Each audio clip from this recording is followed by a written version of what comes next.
Jeffrey Edward Epstein foi um professor de física, matemática e depois banqueiro. E por fim, traficante de pessoas. Nasceu e morreu em Nova York. Vale ressaltar que, talvez, para quem não saiba, o Epstein foi encontrado morto na sua cela em 2019, um mês após ele voltar para a prisão. Acharam ele enforcado com a coberta da própria cela. Só que por algum motivo, um dia antes, o seu companheiro de cela tinha sido transferido por outros guardas. E minutos antes da morte, as câmeras que filmavam a cela do Epstein pararam de funcionar. E durante o tempo que o Epstein teria tirado a própria vida, nem os guardas conseguiram ver isso, porque os que seriam responsáveis por vigiar o Jeffrey, que poderiam ter visto algo, disseram ter dormido na hora da morte.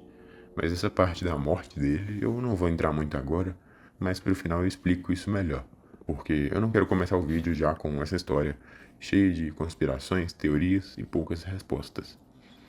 Mas vale lembrar que essa história também não é só sobre o cara, mas sobre todo um sistema das elites ao redor do mundo. E esse caso tá dando o que falar, porque tem muita coisa podre sendo exposta, mas ninguém está sendo punido. E você já vai entender o porquê. Mas diante desse silêncio, onde as autoridades não têm muito o que explicar sem se comprometer, surgem as teorias da conspiração, que aos poucos estão virando fatos reais. E esse assunto voltou à tona depois de terem liberado mais alguns documentos oficiais no dia 30 de janeiro de 2026, onde nos papéis continham registros de ligações, e-mails e fotos relacionados ao Epstein. E são algo em torno de 3,5 milhões de páginas de puro conteúdo. E muitas delas existem coisas irrelevantes, alguns e-mails bobos. Tem um, por exemplo, o Epstein sendo convidado pelo irmão dele ao aniversário de um comitê de economia, ou seja, nada demais, não tem nada a ver com o caso. E por aí vai, tem diversas coisas assim mesmo. Se eu abrir o seu e-mail, por exemplo, vai ter diversas burocracias, mensagens irrelevantes, mas isso tudo está nos arquivos de Epstein. Então, se você for dar uma olhada, você vai se deparar com muito conteúdo inútil. Então, aqui já está tudo filtrado nesse vídeo, o que é relevante, o que de fato aconteceu, o que é teoria. E eu dei uma descartada, é claro, nessas inutilidades.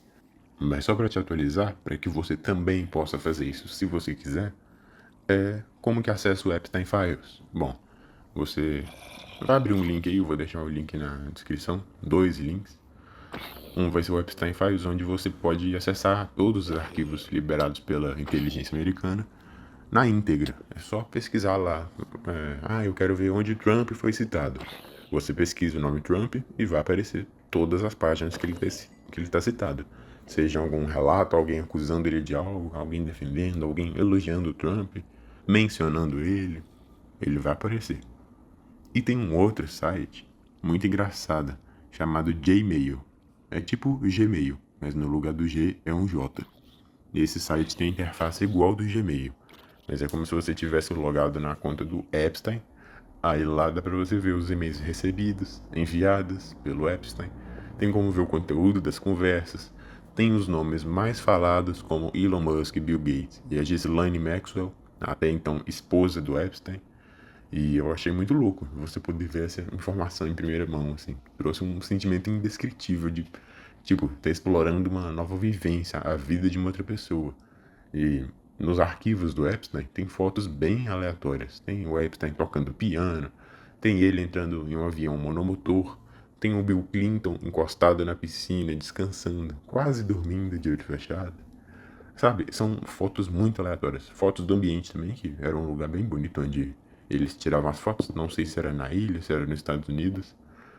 Mas é uma vivência nova, sabe? Você realmente consegue pegar um pouquinho do estilo de vida do cara só vendo nas fotos. Isso tudo eu achei no modo aleatório. Eu fui lá no Epstein Files, filtrei por fotos e eu só abri. Fui passando foto por foto, assim. Enfim, o site vai estar aí se você quiser dar uma olhada. Mas, a princípio, não tem nada demais nele, porque é muito conteúdo e talvez você não ache o que é relevante. Então, aqui estou eu para apresentar o que é importante de fato. Tem até um e-mail que, se eu não me engano, uma imobiliária mandou pro Epstein, oferecendo para ele recomprar a casa onde ele viveu na infância. E ver tanta coisa particular da vida de uma pessoa, como se eu fosse ela, de fato foi uma experiência. E eu nem olhei muita coisa, porque o foco não era esse. Mas se você quiser dar uma olhada, eu vou deixar os dois sites na descrição desse vídeo. Um com os documentos e fotos, e o outro com um e-mail para você acessar. Mas voltando para o Epstein, mesmo nascendo em uma família de classe média baixa, ele começou a carreira dando aula de matemática em uma escola de alto padrão. Vale lembrar que ele estudou física na faculdade, 2 anos, largou a faculdade, ou seja, não concluiu, e mesmo assim conseguiu ser professor de uma escola de alto padrão. Isso já é meio estranho, né? Apesar que ele nasceu em Nova York, ele sempre esteve em um ciclo elitizado.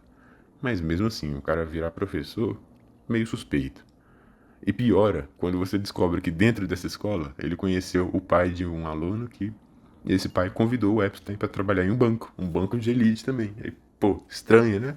Mas beleza, convidou ele para usar suas habilidades matemáticas, porque banco gosta disso, matemático, engenheiro, pessoas que entendem de números, até hoje funciona assim. E o Epstein entrou no banco, lá dentro ele cresceu, e mais uma coisa que ninguém explica foi o salto financeiro dele dentro desse banco.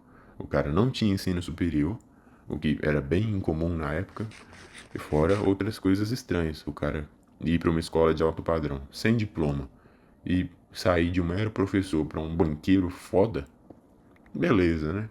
Mas aí depois de um tempo ele foi crescendo no banco, virou sócio, e aí ele começou a mexer com transações do governo.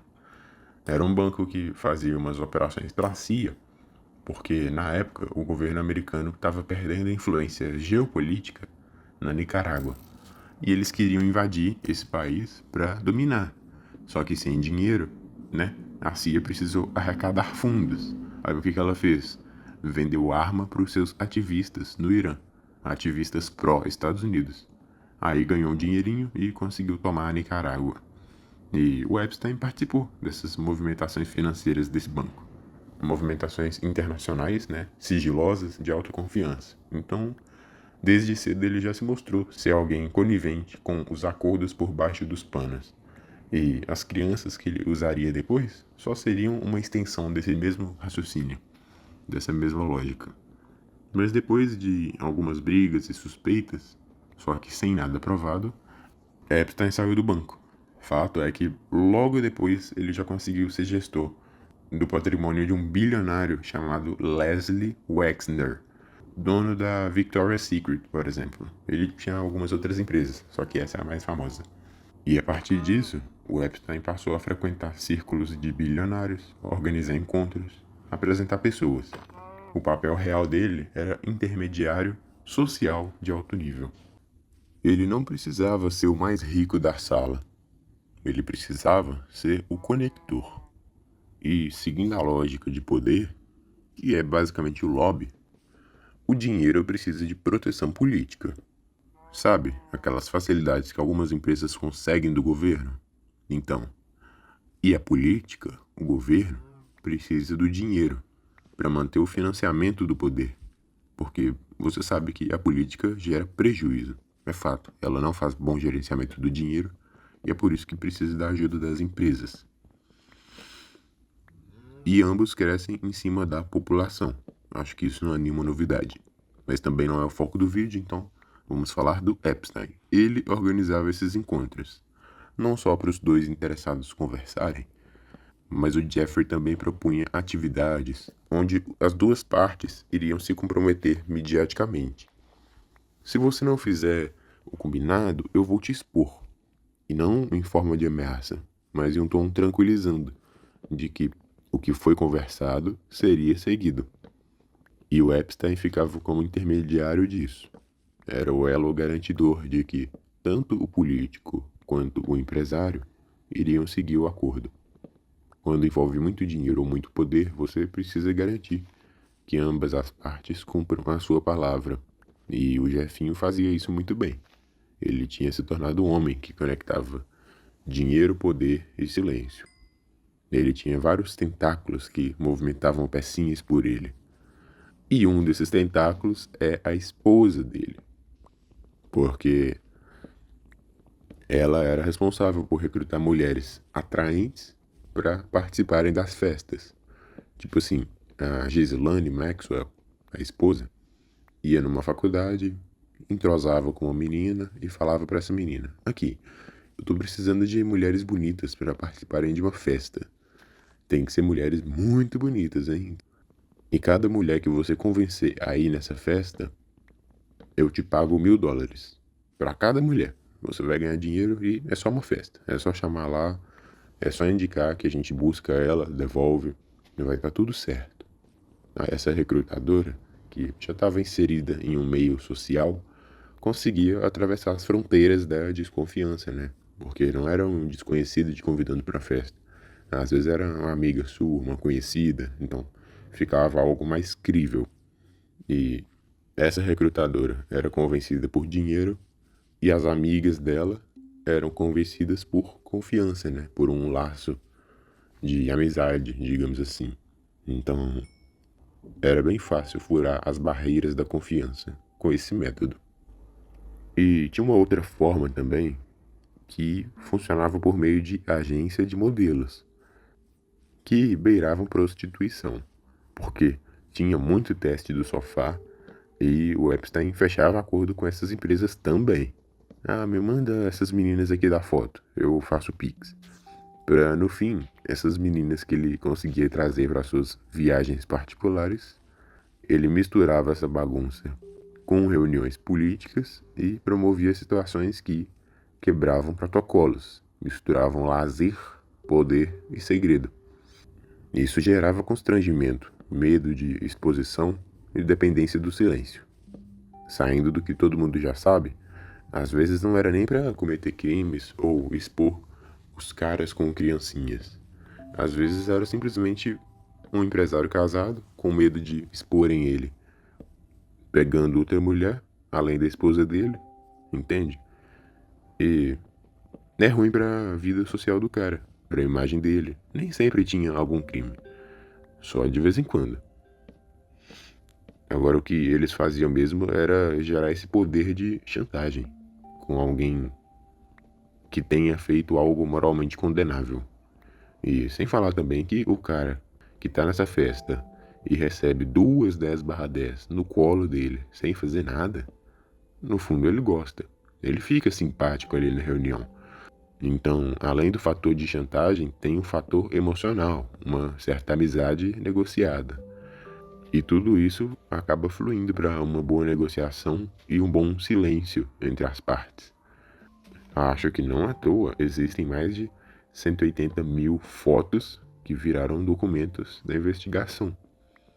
Fotos sejam de momentos aleatórios, como eu já falei, ou fotos de pessoas fazendo coisas duvidosas, com pessoas que não deveriam estar ali. Inclusive, o príncipe Andrew, se não me engano ele é da Inglaterra ou do Reino Unido, é membro da realeza.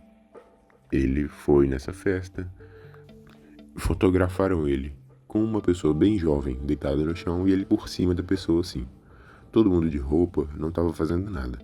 Mas é meio estranho, né? Ver um príncipe deitado em cima de uma pessoa numa festa assim.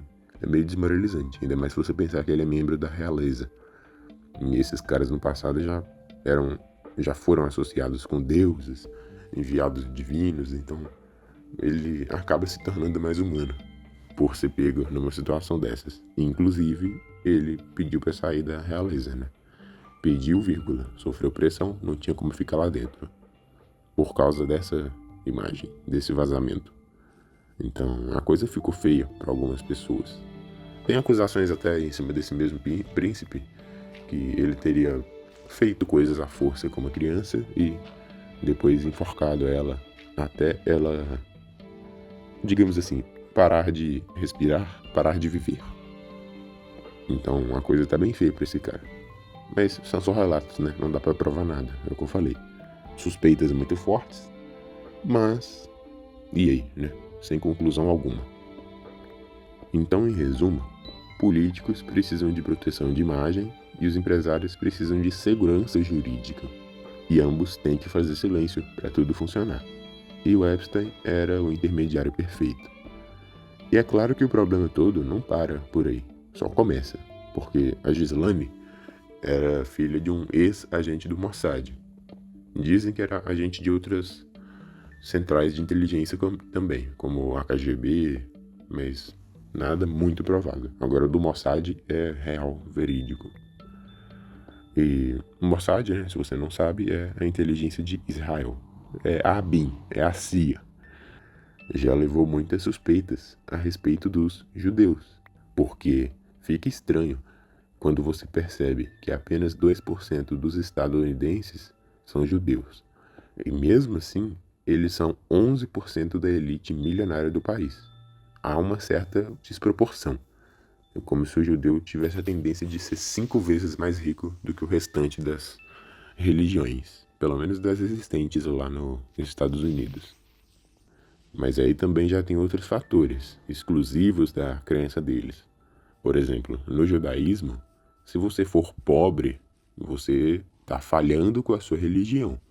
Então, até o judeu, que por natureza seria mais acomodado com o dinheiro, por conta da religião judaica, ele tende a buscar mais dinheiro. E o Epstein, que mexia com muito rico, eventualmente trabalhava com judeus. A esposa dele é filha de um agente do Mossad, então acaba tendo essa correlação inevitável. E os judeus nos Estados Unidos são um assunto que merece um vídeo especial só para isso. Então eu não vou entrar muito, mas voltando, o Epstein, que era um homem de acordos, tinha mulheres do mundo todo graças à sua esposa. E tudo leva a crer que ele, digamos assim, usava crianças. E o sistema, a elite, estava tão envolvida nessas negociações que, apesar de condenada em 2009 por um crime de 2006, o Jeffrey cumpriu um leve regime semiaberto. E o que era para ser 18 meses de cadeia, ele cumpriu só 13. E nessa época ele tinha sido condenado por tráfico de crianças. Um traficante de crianças pega 13 meses de cadeia semi-aberta e é liberado. Semi-aberto é o quê? O cara só ia pra cadeia dormir. Ele só tinha que marcar presença lá na cadeia, mostrar que não estava em outro país e pronto. E isso uma condenação federal. Foi o governo norte-americano processando o cara. Aí, né, depois dos 13 meses de pena, que nem era tão punitiva assim, foi solto e o cara deve ter voltado à programação normal, com mais abusos e mais vítimas. E desde a prisão em 2009, ele só voltou a ser preso 10 anos depois. Imagina quantas vítimas foram feitas nesse período. Foi constatado que o Epstein comprou 330 galões de ácido sulfúrico, o que são em torno de 1.250 litros. E é sabido que ácido sulfúrico é um excelente químico para você dissolver um frango de 60 quilos.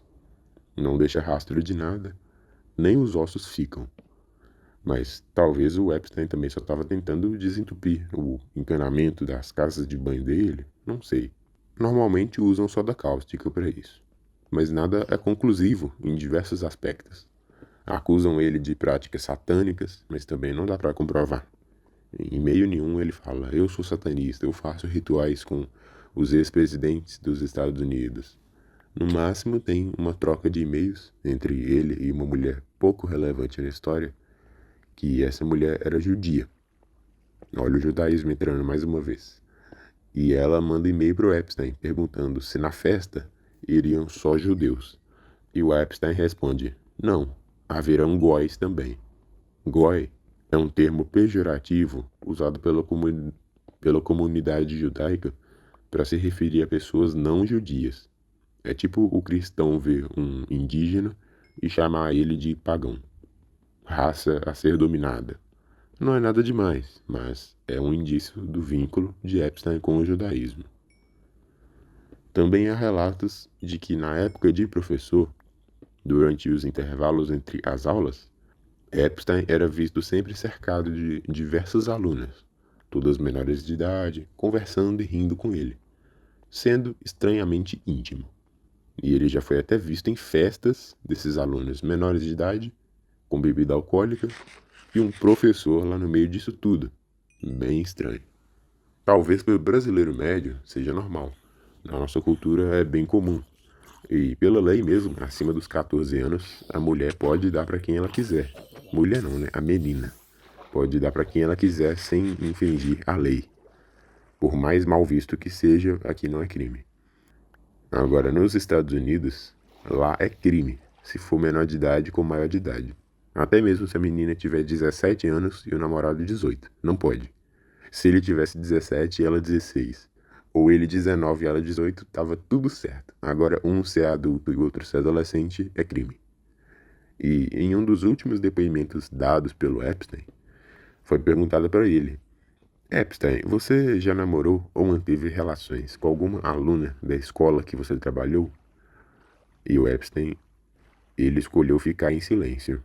Provavelmente porque se ele dissesse que sim, ele estaria confessando um crime. Um maior de idade pegando menor de idade. E se ele dissesse não, ele poderia estar mentindo e ser pego nessa mentira. Então, o silêncio, o cara não se incrimina e nem mente.